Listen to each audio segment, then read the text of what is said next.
तो दिल्ली की राजनीति में आज एक और मुद्दा सियासी कलह का कारण बन गया। आम आदमी पार्टी ने दिल्ली चुनाव से ठीक पहले महिला सम्मान योजना और संजीवनी योजना लागू करने का दावा किया है।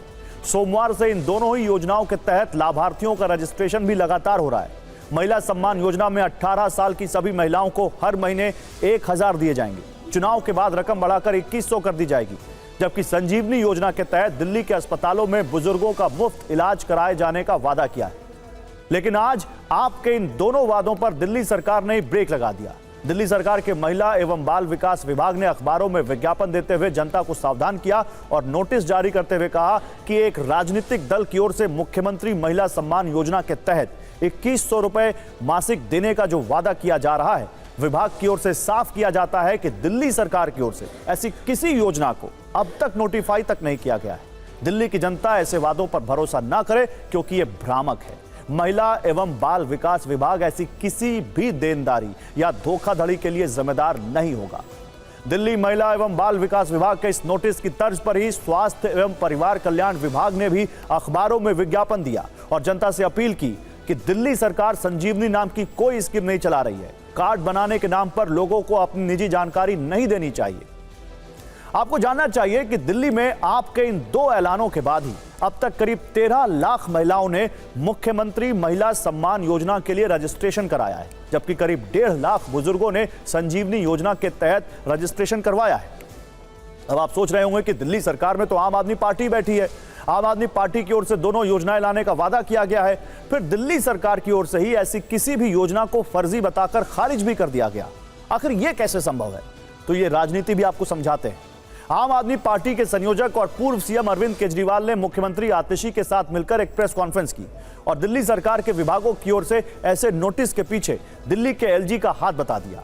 यह भी कहा कि आतिशी को गिरफ्तार करने की साजिश रची जा रही है। वहीं मुख्यमंत्री आतिशी ने कहा कि कुछ अफसरों पर बीजेपी ने दबाव बनाकर गलत सूचनाएं छपवाई। विभागों की ओर से जारी नोटिस गलत हैं, हम एक्शन लेंगे। आम आदमी पार्टी के राज्यसभा सांसद संजय सिंह ने कहा कि विभाग के अफसरों पर कार्रवाई होगी। जनता बीजेपी की ओर से फैलाए गए झूठ पर विश्वास नहीं करेगी। जवाब में बीजेपी की ओर से सांसद मनोज तिवारी ने केजरीवाल पर आरोप लगाए कि केजरीवाल फर्जी योजनाओं के बहाने दिल्ली की जनता को धोखा दे रहे हैं। कांग्रेस नेता अजय माकन ने केजरीवाल पर कटाक्ष करते हुए कहा कि केजरीवाल की सभी योजनाएं फर्जी हैं और उन्होंने केजरीवाल को फर्जीवाल कहा है। यानी आम आदमी पार्टी के इन दो वादों पर दिसंबर की सर्दी में भी राजनीति खोलने लगी। तीनों ही प्रमुख पार्टियों में भारी क्लेश हो गया।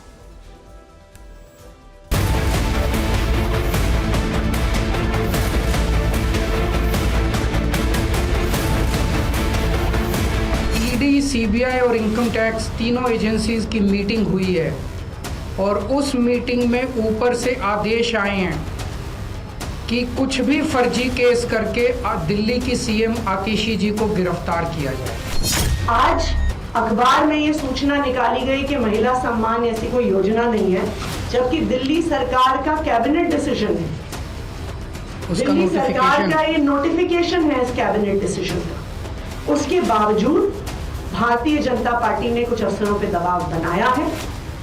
उन अफसरों पे सख्त से सख्त कार्रवाई होगी और उन अफसरों पर पुलिस कार्रवाई भी होगी। 2100 रुपए की कोई योजना कागजों में नहीं है, कैबिनेट में कोई अप्रूवल नहीं है, संजीवनी नाम की योजना की आज तक चर्चा नहीं हुई है।